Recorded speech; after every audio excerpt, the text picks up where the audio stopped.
Almost as fast as a speeding bullet, leaping waves at a single bound. It's a porpoise. It's a fighting, flying blue marlin. Half bird, half fish. It's the Elco PT+Boat, with enough dynamite to blow up a battleship and the speed to get away if the first KO punch misses. They didn't happen as a little naval accident. MacArthur asked for 200 of them back in 1937 to defend the Philippines. He didn't get them because they weren't in existence, even on paper, at that time. But when in '39, Henry R. Sutphen, Executive Vice President of Elco, was approached by Secretary of the Navy Charles Edison, he went to work. He remembered several hundred motor launches built by Elco for World War I. This was another day. They'd have to be new and better, the best. In 1940, the first squadron of PTs, numbered 10 to 17, was running deep sea tests for the Navy. Between Cuba and Florida, they hit the tail end of a hurricane, took a beating and stood up. Not one of these 70-footers was lost. The Navy asked for more of these seaworthy midget sluggers, and the British wanted some too. The need for heavier armament brought out our 77-foot PT, and this was the first to see action in the Pacific. One man, Irwin Chase, managing constructor of Elco, was the clearinghouse for all new ideas. For 40 years, a designer of small boats, both wars found him immersed in his specialty. The additional burden of combat specifications he took in stride. But before an idea can be embodied, it must have shape on paper, dimensions in minute fractions of an inch, proportions from every angle and description of material. Every single part must fit. The drafting room workers spent thousands of man-hours on blueprints of everything from an 80-foot keel to a quart-inch washer. They had the answers before a saw touched wood or a lathe turned metal. When the ideas had boiled down to a unit, this 80-footer was the PT giant killer that went to Guadalcanal, the Aleutians, Panama, Africa, Sicily, and the Channel ports. There were hundreds and hundreds more of them. How did they all get built? We know the men who fought in them: Bulkley, Kelly, Cox, the Expendables. But who made them? Where did they come from? Over the Bayonne, New Jersey plant of the Electric Boat Company, Elco, the E flag presented by the United States government for excellence in war production has never been absent. 6 times it has been given for ever-increasing efficiency. The people come to work. Coveralls are supplied by the company and company washed whenever soiled. No work-stained wretches leave the plant at the end of a shift at Elco. They can go straight to a movie if they've a mind. There are 19 buildings comprising the Elco plant, big ones housing several departments and smaller ones containing a single operation. Some are as new as this war. Others antedate the First World War. Concrete roadways provide passage for heavy material on boats and wheels.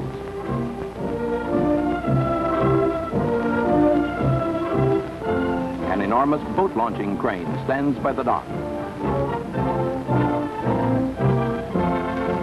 Long pipes fitted with blowers and worm drives form the sawdust trail.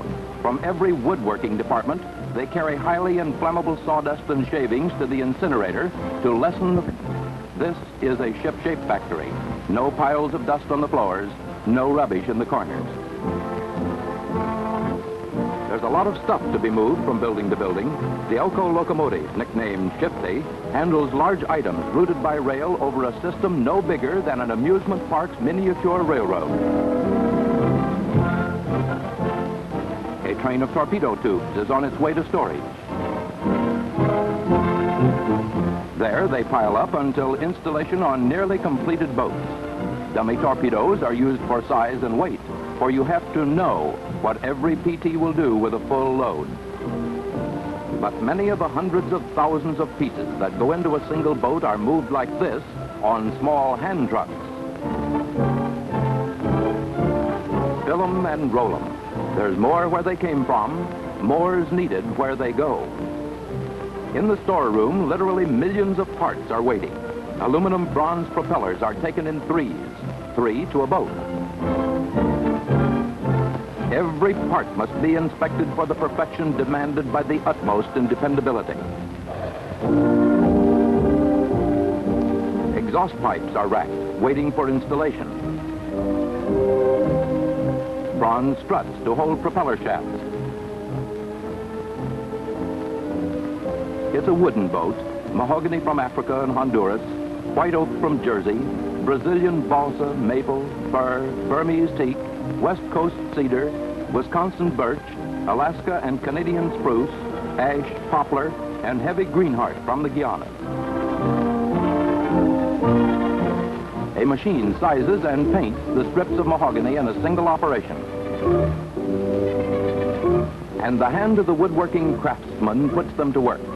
Hard mahogany from the Gold Coast of Africa is laminated with a phenolic resin glue process.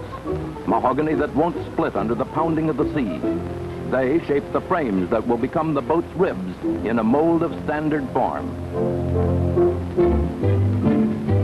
When it's all tightly locked together, they carry mold and frame to the baking oven. New gluing techniques, able to withstand salt air and water, represent a great advance in the building of wooden boats. Glued members are actually much stronger than the original wood. When wood and glue have been baked at a temperature of 140 degrees, they are bound together as strongly as if they were welded steel. The frame will stay in the oven for 2 hours until the glue is as hard as the mahogany. Afterwards, the frame is sawed in two, making identical pieces. At this point, the many laminations can be seen easily.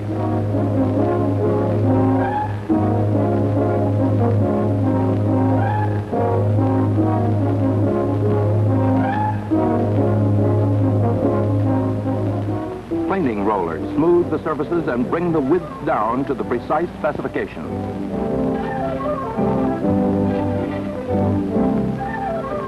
The girders, intended to carry tons of engine weight and fuel supply deep in the boat, are made differently. Each has 2 layers of hollowed mahogany, plywood between, and a plywood cover on either side. This makes for maximum strength with the least possible weight. Glue binds it under pressure. No heat is necessary. After staying in the press 14 hours, it's brought out. Rough edges where the glue hardened after being squeezed out are trimmed and smoothed. Wood and glue are made one in a single hard surface. Its measurements are as exact as those of bolt and nut. When lowered to the bilge of a PT, it will fit without additional planing. The surfaces are sanded. And finally, it's peppered with rivets binding tight from either side. Another inspection follows as a matter of course. No chances can be taken. When these and a few hundred other primary constructions have been completed, they are brought to the boat assembly floor in number 21 building. 20 boats in various stages of completion, 4 and 6 abreast, move gradually toward the far exit. Men and women swarm over and into them, nailing, tapping, riveting, gluing, fitting, and painting. Carefully efficient methods and an infinite number of special skills carry the work forward. Parts which have been constructed elsewhere are now being brought together for final assembly.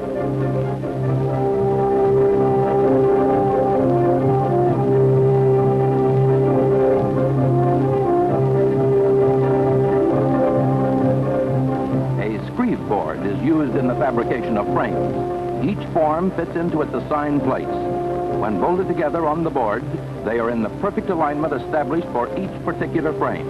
A completed PT takes 62 of them, each slightly differing from all others. With the frames assembled, all present and accounted for, the birth of another PT can be started.